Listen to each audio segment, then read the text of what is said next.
Gata?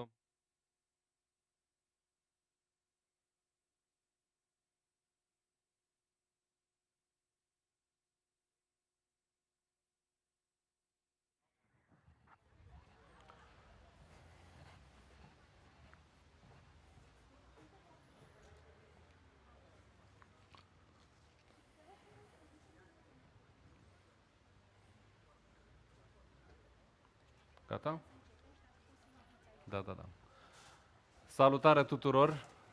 Aici pe scenă sunt, Adrian Sărceleanu sunt, poate mă știți de la ziarul financiar și poate pentru că în ultimii ani am fost mai aproape de ecosistemul de startup-uri. Vă rog să veniți mai în față.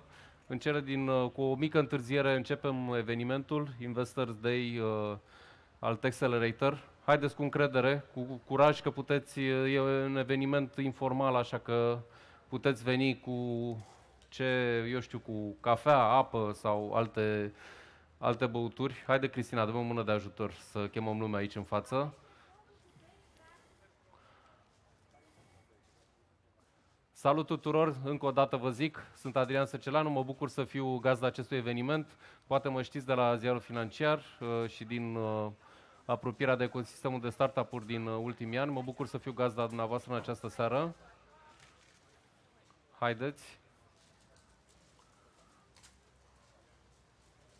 Până când ne strângem în față, mai ofer câteva detalii, pentru că avem alături de noi mai mulți oaspeți și parteneri internaționali. Vom trece la limba engleză un pic mai încolo și vă rugăm să ne îngăduiți eventualele greșeli sau, mă rog, pronunția care nu va fi ca în Londra sau în Washington. Okay, so I'm going to switch to English. So hello everyone again. I'm really happy to be here. My name is Adrian Sărceleanu. I'm a journalist at the daily newspaper, business daily newspaper 𝐧𝐢𝐬𝐬 Financiar, covering also startups. And I'm really happy to be here with Techcelerator at the 4th edition of the Investors Day, which is Techcelerator's flagship biannual event.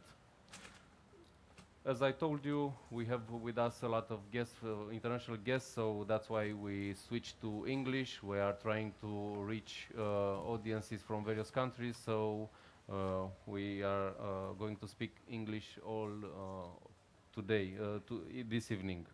So let me say a few words on behalf of the organizers of Techcelerator about this event. So what does this event mean for Techcelerator and the startup community? As you know already, I think the event celebrates the alumni of the program implemented in the last 6 months.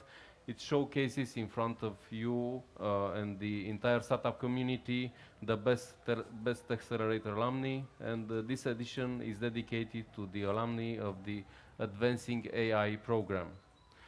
Let me remind you a few things about this program, Advancing AI. The Accelerator program targets the Southeast European startups with visible market traction that develop products based on artificial intelligence tools. Now, I think with the latest hot movements in AI and now that everyone is talking about artificial intelligence, since I guess last year when the entire world witnessed the progress of ChatGPT and OpenAI, I think this role of this program became even more important. A few words about this program. It was built by Techcelerator in partnership with Google Romania and Google for Startups, and it was backed by top stakeholders in the ecosystem, and let me name a few: SeedBlink, Tech Angels, 𝐧𝐤𝐬𝐬 Venture Partners, and many others. This program rolled 3 cohorts of 3 months of acceleration by now. It registered 207 applications from 16 countries and has worked with 35 startups, now alumni of the program. Just to give you a hint about them, let me mention just a few examples of a few startups that went through the program. I will start with Synaptic, which I think it was a little bit in the news in the past month. and not without a reason. They first got a seed investment of around 250 euros from 𝐬𝐫𝐞𝐬𝐬 VC, Techcelerator VC, and a few angel investors. And as you, I think you well know, they recently closed another financing round.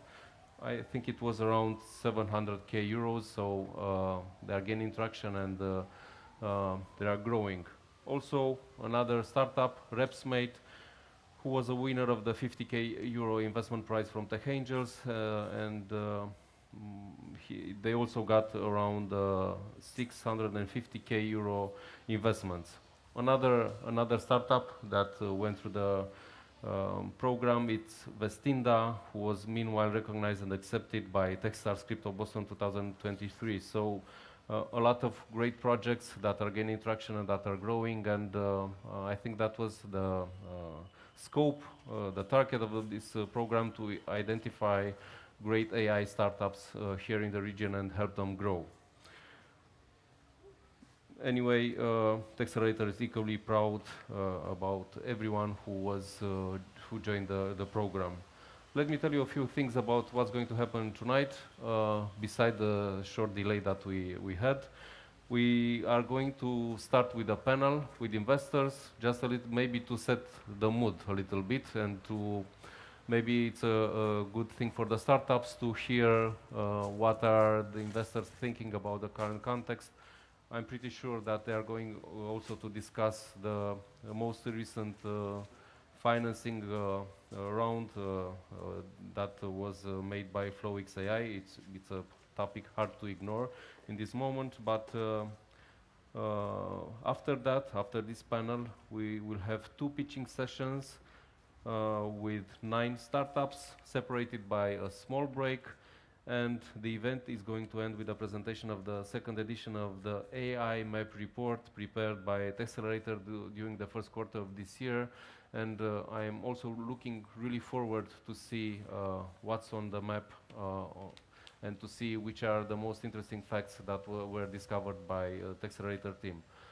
On behalf of Techcelerator, also I want to thank partners that supported the program, the long-term partners, the ones that joined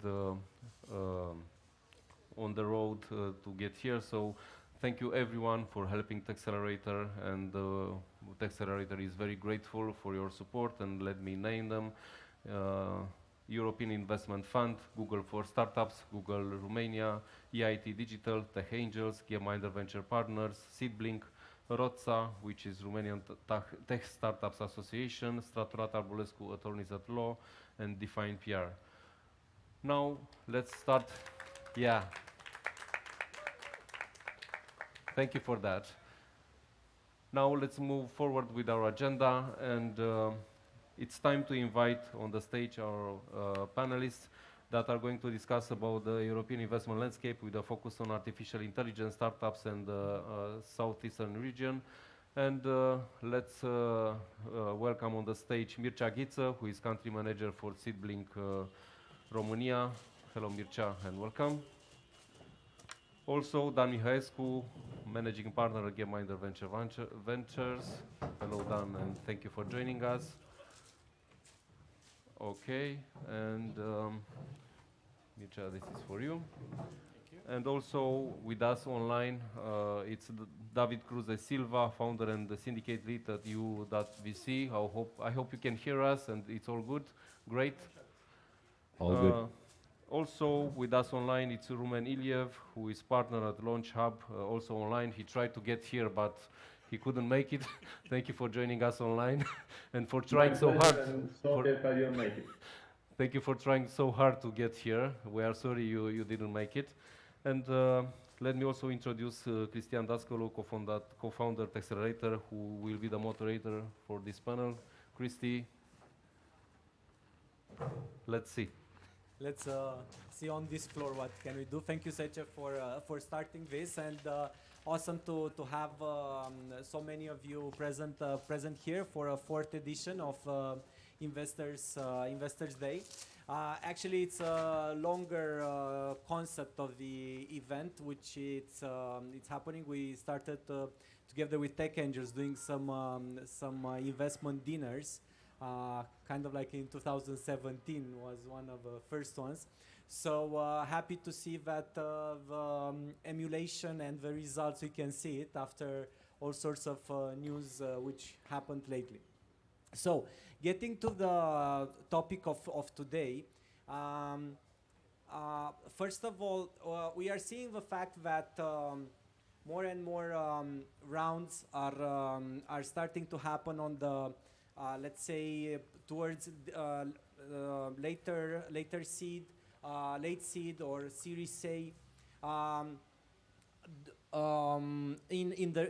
this happening throughout the region. How do you comment on this, and how do you see the resilience or the offer from the local investors coming to fill into this zone? And maybe to start with the online guests. And Rumen, I see you are not in the airport, which is good news, but not the perfect news for none of us. The plane actually, after 6 hours, flew to Bucharest, but it's 45 minutes ago. So I couldn't make it to the event. Thank you for the invitation. Happy to be here with you online, fortunately. So you heard my question. It's do you hear me? I do, Christy. I'm not sure I got it well. So you said that yes, more rounds are happening. More rounds towards the late seed and Series A compared to the early stage part, and we'd like to see a round of the table on top of this question. Okay, got it. So what I see in terms of rounds and what the investors are doing in terms of the development in AI, I think they're a bit divided. Like we see two categories of investors. One of them are employing, let's say, spray and pray strategy, right? Investing a lot in AI, so trying not to miss any interesting opportunities in this space.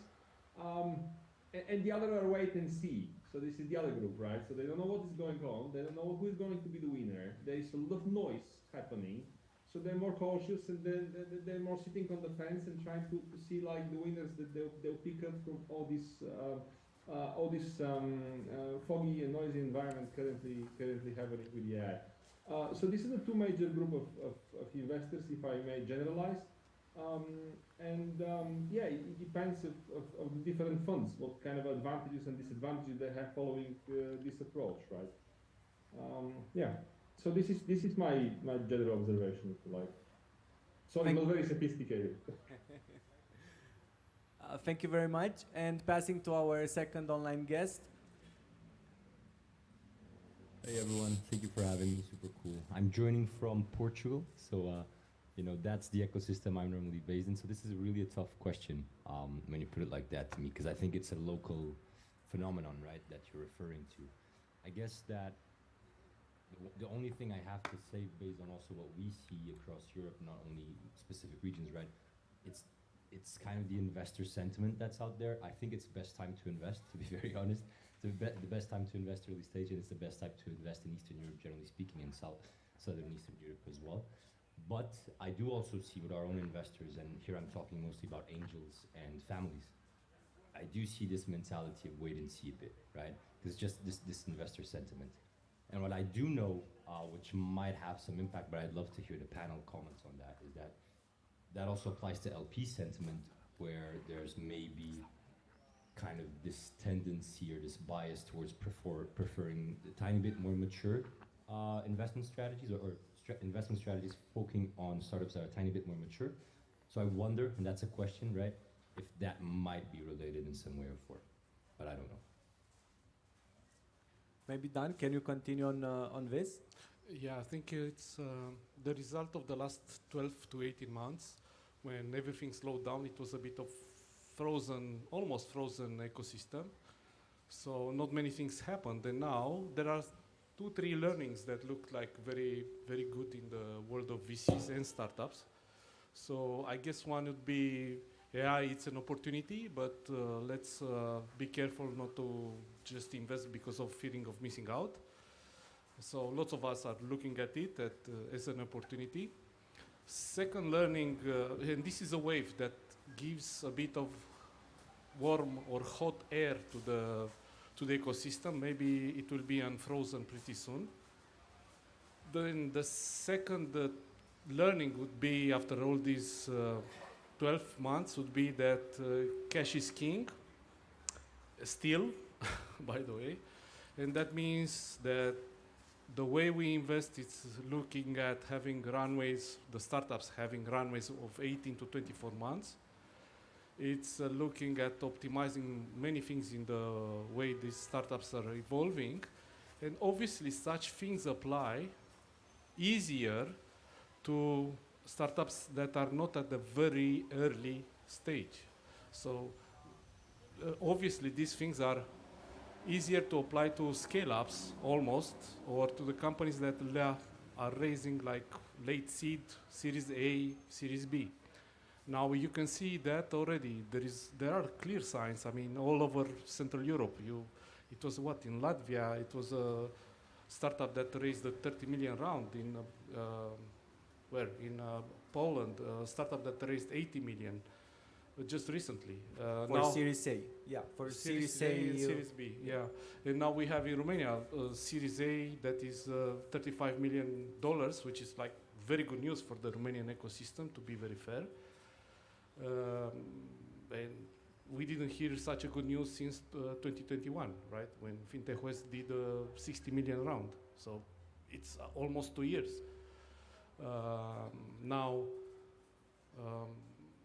The third thing would be that the VCs are, at least my perception is that the VCs in Central Europe are starting to be just a little bit more specialized, not trying to do everything. And that shows a bit of maturity to the ecosystem and shows basically potential for all these VCs to help companies to grow outside of the borders of Central Europe, and obviously Romania as well.